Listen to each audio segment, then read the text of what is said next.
उन्होंने देखा भगवान की सवारी का समय होने के लिए जा रहा है। जय विजय ने आवाज लगाई, बोलिए श्री श्री 1108 श्री चक्र चूड़ामणि श्री कृष्णचंद्र महाराज की। और जैसी जोर की जय बोली, सुदामा जी की आंखें खुल गई। दृष्टि चकाचौंध भई देखत सुवर्णमयी। आज सोने की द्वारकापुरी को सुदामा ने देखा है।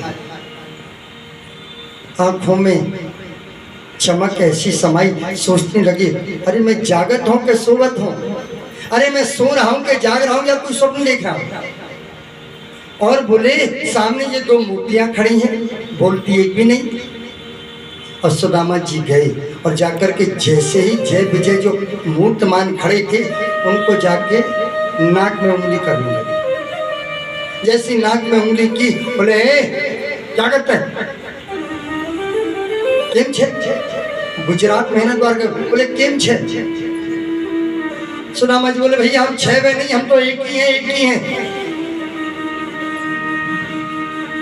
अरे बोले सू छे कहीं छे? सुदामा जी बोले भैया हम ना जाने 6 वे, हिंदी में बात करते हो तो बात कर। जय विजय ने हाथ जोड़े, बोले प्रभु क्या बात है, क्यों परेशानी? अरे कहाँ से आए हो, क्यों कहाँ जा रहे हो, कुछ बताओ, अता पता बताओ क्या बात है। सुदामा जी ने कहा, बोले भैया हम अपने मित्र से मिलने आए हैं और हमने सुना है वो द्वारकापुरी में रहता है, उसका अता पता आप जानते हो तो बता दो। विजय बोला महाराज द्वारकापुरी कोई छोटा सा तो घर है नहीं जिसमें ढूंढ के बता दूं। अरे उसका नाम बताओ, उसका गली नंबर बताओ, मकान नंबर बताओ, तभी तो बताऊंगा। भगवान सुदामा जी बोले हमें तो पता ही नहीं। बोले तुम्हारे कैसे पता पड़े? हाँ भैया नाम याद आ गया। बोले क्या है? बोले कृष्ण। जय विजय ने दोनों ने हाथ जोड़े, बोले महाराज धृष्टता के लिए क्षमा करेंगे। बोले आप ये जो नाम ले रहे हैं ना, ऐसे नाम नहीं लिया जाता उनका।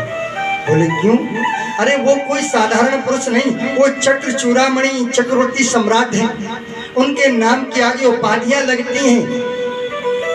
सुदामा बोले मेरे संग पढ़ता था, एक ही उपाधि नहीं लगती थी भैया, अब वो राजा हो गया है तो शायद लगती हो। बोले क्या संदेश है? बोले महलों में जाके खबर कर लो तुम्हारा मित्र सुदामा आया है। जय विजय चल दिए। सुदामा जी से बोले महाराज आप नाराज ना हो, अभी थोड़ी देर पहले संदेश आया था, भगवान भोग पा रहे हैं, आरोग रहे हैं, आप थोड़ी देर बैठिए, संदेश आप पहुंचाते हैं। सुदामा जी विराज गए और भगवान हस्त प्रक्षालन ही कर रहे थे। जय गया और जय ने जाकर के भगवान के हाथ जोड़े और विनती की, प्रभु शीस पगान जगातन पे, प्रभु जाने के आए बसों की ही ग्रामा, धोती फटी सी लटी डोपटी अरो, पाए वो पावन की नहीं श्यामा। हर द्वार खड़ो ध्वज दुर्बल एक, रहो छक सोभ सुधा अभिरामा, और पूछत दीन दयाल को धाम, बतावत अपनो नाम सुदामा। जैसे ही भगवान ने सुदामा नाम सुना, मानो भगवान ने दौड़ लगा दी। हाथ धोना तो भूल गए, भगवान का जो कंधे पर वस्त्र था, उत्तरीय वस्त्र, वो दुपट्टा गिर के जमीन पे गिरा, मोर पंख कहीं गिरा, मुकुट कहीं गिरा, और सुदामा हाय सुदामा भैया सुदामा कहते हुए दौड़ लगाता। जितने द्वारकावासी आश्चर्य करते हैं ऐसा कौन सा विचित्र व्यक्ति आ गया जिसके लिए भगवान ऐसे बेहद होकर दौड़ रहे हैं। और सुदामा ने जैसे ही कृष्ण की आवाज सुनी वो भी खड़े हो गए, और कृष्ण जैसे ही आए सुदामा को अपने अंक में भर लिया। अंत में भरने के बाद दोनों एक दूसरे से लड़ करके रो रहे हैं और दोनों ही चुपके से अपने अपने आंसुओं को पोंछ लेते हैं। कहीं हमारे सखा हमारे आंसुओं को देखेगा तो इसको बड़ा कष्ट होगा। कृष्ण भगवान सोचते हैं इसको कष्ट होगा कि मैं त्रिलोकी का स्वामी इतना वैभव भोग रहा हूं और ये इतने कष्ट में। सुदामा जी इसलिए रो रहे हैं और आंसू पोंछ रहे हैं, कहीं मेरा मित्र कन्हा ये न समझे कि मैं बहुत दुखी हूँ, बड़े कष्ट में हूँ। और अगर इसको पता पड़ा कि मेरी यहाँ इतनी निर्धनता है, इतनी गरीबी है, तो ये उसको सोच करके कितना दुखी होगा।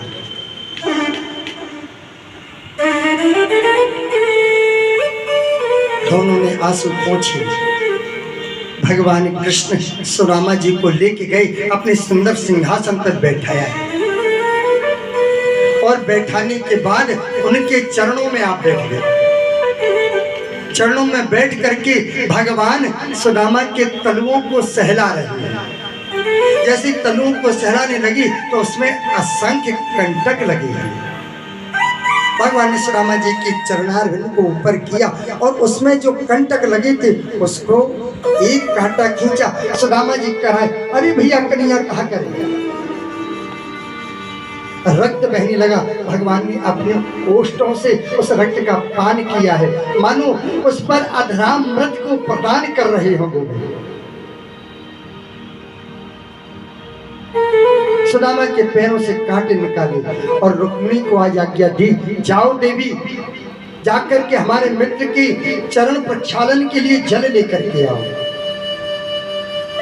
रुक्मिणी ने सोचा, आज तक प्रभु ने मुझे कभी इस प्रकार से किसी कार्य के लिए आदेश नहीं दिया।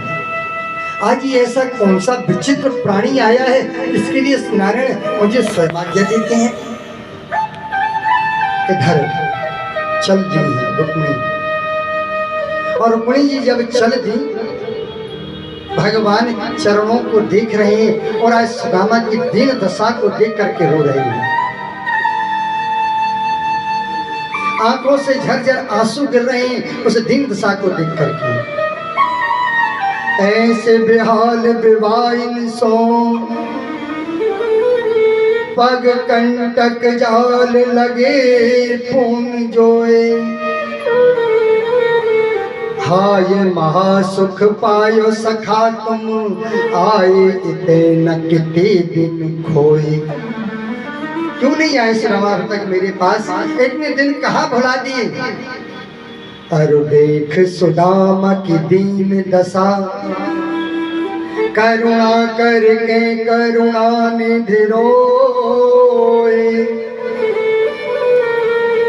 अरु पानी परात को हाथ छुओ नहीं, नैनन के जल सो पग धोए।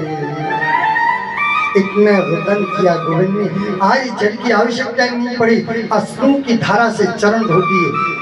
रुक्मिणी जल लेकर के आई, बोले अब इसकी आवश्यकता नहीं। सुदामा का चरणों तक लिया गोविंद ने और चरणों का धुला हुआ जल अपने मुखारविंद में डाला और सेवकों को आज्ञा दी, मेरी द्वारकापुरी में इस चरणामृत को छिड़क दो। तो भगवान कहते हैं, विप्र प्रसादात धरणी धरो हम, विप्र प्रसादात अजितो जितो हम, विप्र प्रसादात कमला वरो हम, विप्र प्रसादात मम राम नाम। बोले ब्राह्मणों के चरण तो मेरे हृदय में निवास करते हैं।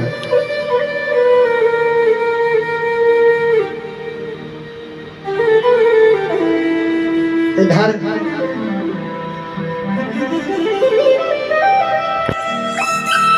सुदामा जी को जब थोड़ी बहुत देर हो गई, भगवान राम जी से पूछने लगे, हाँ भैया क्या हाल चाल है, कैसी हैं सब घर में?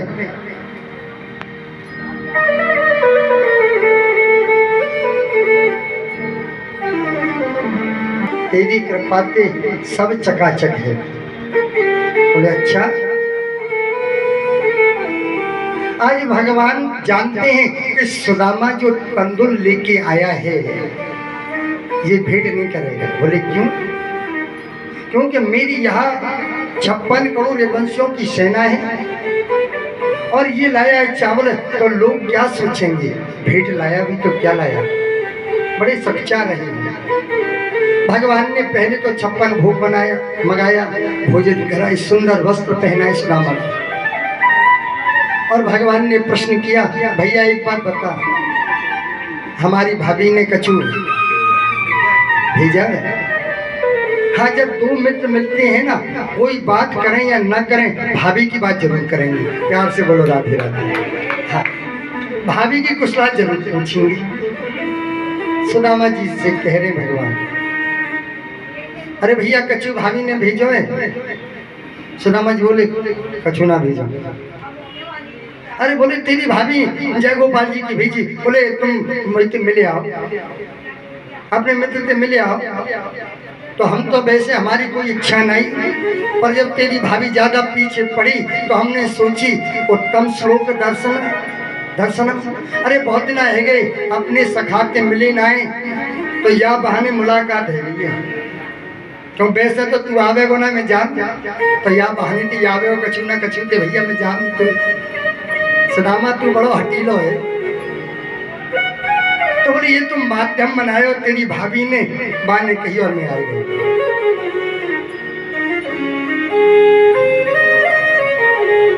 और कहती तेरे प्रेम की लगन में अलमस्त हूँ भजन में, पूजा करूँगा तेरी भगवन करो न देरी। तेरे प्रेम की लगन में मस्त हूँ भजन में, तो तुम्हें क्या खबर है मेरी भगवन करो न देरी। तेरे प्रेम की लगन में अलमस्त हूँ भजन में, तेरे प्रेम की लगन में अलमस्त हूँ भजन में, तुम्हें क्या खबर है मेरी भगवन करो न देरी।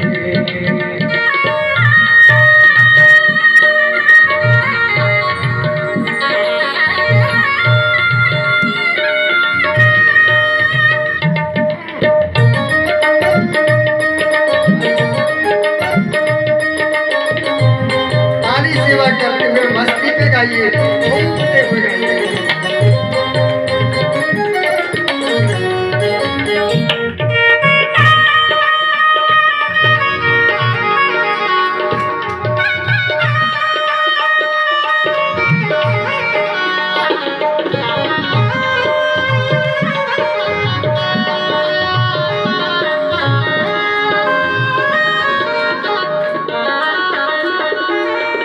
तेरी ही तस्वीर को प्यारे मन में अपनी बसाऊं।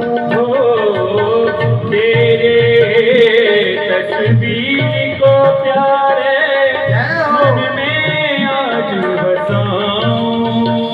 हो तेरी ही तस्वीर को प्यारे मन में अपनी बसाऊं।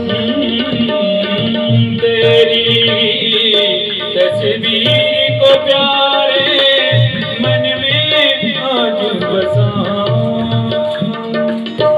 भोर भर जब आँख खुले तो दर्शन पाऊं।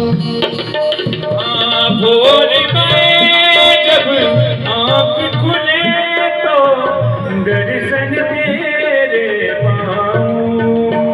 मन में बसे हुए से हो मन में बसे हुए से वो तुमको भुलाऊं कैसे, तुमको भुलाऊं कैसे, तुम्हें क्या खबर है मेरी, भगवन करो न देरी। तुम्हें क्या खबर है मेरी, भगवन करो न देरी। बोले गोविंद तेरी ही तस्वीर बना रखी है मन में, और कहा तेरी भाभी ने कहा है, एक मास दो पक्ष में और दो एकादशी हो, और मेरे घर गोपाल जी नृत्य एकादशी हो। ये तेरी भाभी ने दिया।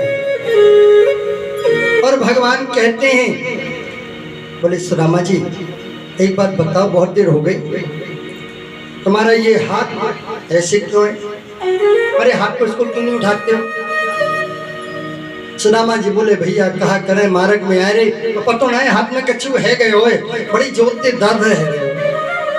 भगवान कृष्ण बोले अरे है गए का, हम भी बड़े पागल आदमी, अरे इतनी देर से हम तेरे पैरन को दबाए रहे हैं, अरे पहले तो चुनाए कही तेने भाई तेरे हाथ दबा देते, ला तेरे हाथ दबा में। और सुदामा जी ने रुकू की दबा रखी।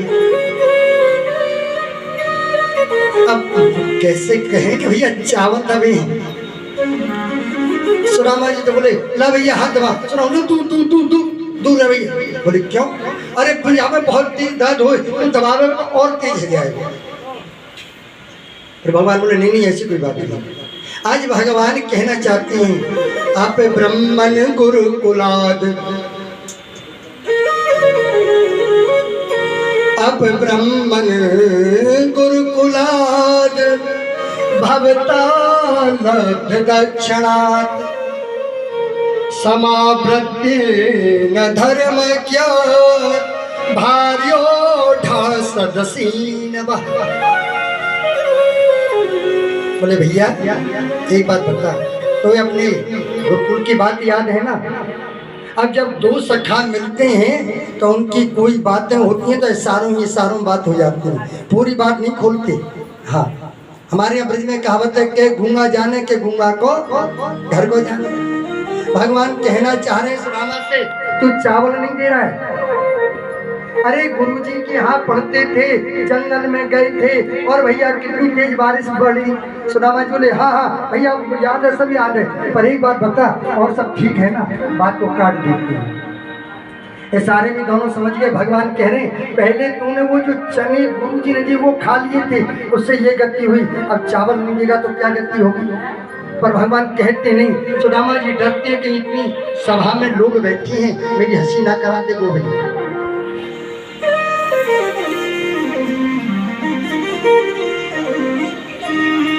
अंत तो गत्वा भगवान ने कहा, भारी उदास सदसीनवा, अरे तुम कहते थे कि हम विवाह नहीं करेंगे, शादी वादी हुई कि नहीं हुई? भगवान बोले सुदामा जी से, बोले भैया हमारी तो शादी पर तू बता, तेरो कहा भयो अच्छी ब्याह करोगे ना? नहीं भैया वो बात तो बात के पहले एक बात बता, भाभी ने भेजो कहा। सुदामा जी बोले हरि बोलूं हरि नाम न बोलूं, बार बार घूम फिर के भाभी पे आ जाए है? अरे हम कह रहे हैं भाई कछू ना भेजो, भाभी ने जय गोपाल जी की भेजी तो कहते ही और कहा है। अब जितनी भी भगवान की पत्नियां हैं सब टकटकी लगा करके खड़ी हैं, देख रही हैं, हम भी तो देखें क्या भेजा है इनकी भाभी ने। और भगवान ने झटके से सुदामा जी का हाथ हटाया, पोटली नीचे गिरी और उसको आज एक सेवक ने चैन हाथ में भर लिया। भगवान ने एक मुट्ठी चावल खाया, एक लोग दिया, दूसरी मुट्ठी खाई, दूसरा लोग दिया, अब तीसरी मुट्ठी खाने वाले थे, रुक्मिणी जी ने आकर के हाथ पकड़ लिया। मानो इशारे में कह रही हैं क्या करते हो? तुम चाहते क्या हो? अरे एक मुट्ठी चावल खाए, एक लोग दे दिया, दूसरी मुट्ठी खाया, दो लोग दे दिया। रंग कहे आप समान किए। अरे इस गरीब आदमी को अपनी बराबरी का कर लिया है, और अब क्या सब कुछ लेकर के इसी के स्वरूप में तुम बनना चाहते हो, इसी के रूप में आना चाहते हो, तुम भी गरीब बनना चाहते हो। बैठो इधर।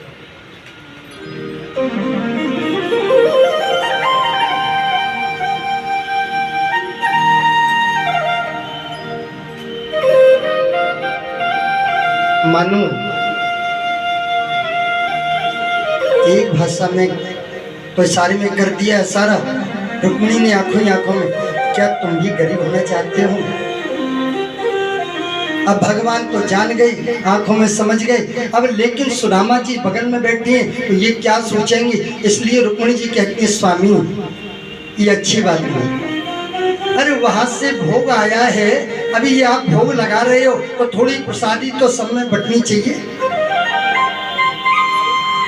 ऐसा नहीं कि आप अकेले खा जाओ, अरे सबको बांट के खाओ ना। मानो दूसरा भाव है। रुक्मिणी जी कह रही हैं, बोले प्रभु ये कच्चे चावल हैं, ज्यादा खाओगे तो पेट में दर्द हो जाएगा, इसलिए हाथ पकड़ लिए। भगवान ने कहा अरे क्यों रस में विष बाम कियो, मोहे और खान दियो एक फन का। अरे कितना आनंद आ रहा था जब कोई बढ़िया भोजन व्यक्ति करे, और यदि कोई कंकड़ आ जाए तो पूरा आनंद खराब हो जाए। अरे तुमने सारी गड़बड़ कर दी। रुक्मिणी बोली महाराज कोई गड़बड़ नहीं किया, सब ठीक किया है मैंने। आज रुक्मिणी ने वो चावल लिए और महाराज अपने भंडार में ले गए। इधर भगवान ने आज सुदामा की बात का उत्तर दिया, उसी बात का जो कहा था ना, एक मास दो पक्ष में दो एकादशी। भगवान कहते हैं एक मास दो पक्ष में और दो एकादशी होए, और भाभी तेरे महल में नित्य द्वादशी हो। बोले वो समय गया भाभी, अब एकादशी का समय नहीं, अब तो रोज द्वादशी बनेगी, रोज 56 भोग लगेंगे। आज भगवान ने ये वरदान दिया।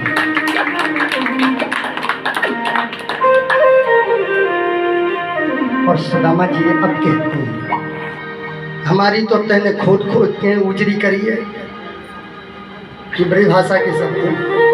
बोले हमारी तो एक एक बात तुमने कुरेद करके पूछ ली, उसको जो है कोई भी चीज हो, सीख हो या कोई लड़का, उसको गड्ढा करते जाओ निकालते जाओ, पर अपने बारे में कुछ नहीं बताई। क्यों बड़ा चतुर है? भगवान बोले क्या बताऊं? अरे तेने पूछी कि हमारा ब्याह है तो हमने बता दी तेरी भाभी को नाम सुशीला है, अब तू बता तेरा ब्याह है कि नहीं? भगवान बोले आपकी कृपा से वो हो गया। हो गया तो बोले भले आदमी भाभी के नहीं मिलावे को, और देवरों को भाभी बड़ी प्रिय होती है। हाँ, सखाओं में चाहे वो उम्र बड़ा हो चाहे छोटा, वो रहेगी भाभी। हाँ, और बहुत से तो लोग हैं जो छोटे हों, वो कैसा तेरी तो भाभी नहीं लगेगी सखाते, वो कहा के तेरी बहू लगेगी। और जो सखा होते फिर वो जवाब भी बहुत बढ़िया देती होंगी। अब तो भगवान कृष्ण कह रहे हैं, बोले भैया ठीक है। सुदामा जी बोले मिलवा तो दे भाई। बोले ठीक है, आशीर्वाद दे देना। बोले ठीक है। भगवान ने सारा किया, हाँ देवी आ जाओ। अब तो रुक्मिणी जी आई, आकर के प्रणाम किया। बोले मैं रुक्मिणी प्रणाम करती हूँ। और सुदामा जी दुबले पतले थे, हमसे भी गए थे। हाँ, अब बेचारे सुदामा जी, अब जैसे ही रुक्मिणी आई तो सुदामा जी बोले चिर सौभाग्यवती भव, पुत्रवती भव, दीर्घायु भव, आशीर्वाद दिया। दूसरी पत्नी आई, सत्यभामा प्रणाम करती हूँ, चिर सौभाग्यवती भव, आयुष्मती भव, पुत्रवती भव। आशीर्वाद दे। बोले मैं नागजिती, चल रहा है नॉन स्टॉप। बोले मैं नागजिती, मैं लक्ष्मणा, मैं भद्रा और मैं फलानी में ढिकानी। लगभग भगवान की 100 पत्नियां निकल गई। सुदामा जी ने कहा ओ भैया लाला और एक हुआ। भगवान बोले क्या बात है? अरे भले आदमी, हमने भाभिन की कही, पड़ोसिन की ना कही। अरे बोले ये इतनी आदमी प्रणाम करें, ये कौन है? बोले भैया ये सब आपकी दासी है। सुदामा जी बोले कितनी थी? बोले तुमने नहीं गिना क्या? आशीर्वाद दे रहे थे। नहीं हमने तो यूँ सोची कि एक आध दो होगी, हमारी एक है तो तेरी एक होगी। जब ये 2-4 आई तो हमने सोची शायद 2-4 होंगी। कितनी? बोले आप आशीर्वाद देते जाओ, गिनते जाओ कितनी है। बोले 25-50। अब बोले वो तो गिनती करते जाओ, पता पड़ जाएगी। अब फिर सो आशीर्वाद चल रहा है, पुत्रवती भवा चिर सौभाग्यवती भवा, पुत्रवती भवा चिर सौभाग्यवती भवा। लगभग भगवान की 500 पत्नियां निकल गई। सुदामा जी बोले ओ भैया और एक हुआ। एक बात बता,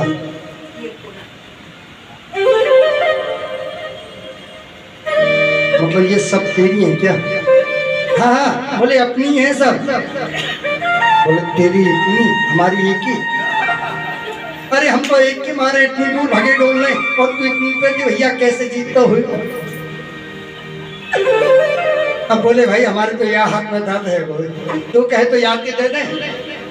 भगवान बोले ब्राह्मण देवता का हाथ पे आशीर्वाद नहीं, वो सार्थक ही होता है। फिर चिर सौभाग्यवती भवा, पुत्रवती भवा। लगभग 500 निकल गई। अब पत्नी 16,108 बूढ़ा, मतलब बड़ा दुर्बल ब्राह्मण। सुदामा जी बोलो कन्हैया और एक हुआ। भगवान बोले कहाँ है हो? एक बार तो अभी कितनी और है? भगवान बोले 16,108। सुदामा जी बोले तो लाला एक सप्ताह केवल आशीर्वाद देने में ही निकल जाएगा, और मुझे तो अभी लौट के जाना है। तो एक काम कर, तेरी जितनी धर्म पत्नी है उन सबकी ओर से तू ही मुझे प्रणाम कर ले, मैं सबके लिए तुझे ही आशीर्वाद दे दूंगा। ये एक ब्रह्मवित्तमा ब्राह्मण में ही शक्ति होती है जो तो परमात्मा को भी आशीष लेने के लिए व्यवस्था कर दे। ब्राह्मण के अंदर ब्रह्मवेत्ता जो है, आशीष दिया है भगवान कृष्ण को। और सुदामा जी एक पल नहीं रुके, मतलब एक दिन नहीं रुके उनके यहाँ, और चलने को तैयार हुए। और सुदामा जी चल दिए हैं, भगवान के गुणों का गुणानुवाद करते हुए जा रहे हैं। और सुदामा जी से कहते जा रहे हैं देखो मैं कितना दरिद्र, मैं कितना निर्धन, और दयालुता देखो गोविंद की। को हम दरिद्र पापियान कृष्ण श्रीनिकेतन ब्रह्म बंधुर्तिस्माहम बाहुभ्याम परिरम्भित। अरे उस कृष्ण की दयालुता देखो, मैं कितना निर्धन, कितना गरीब। अरे वो चक्रवर्ती सम्राट, अरे देखो तो उसकी दयालुता, मैं कितना गरीब गया और वो मुझे अपनी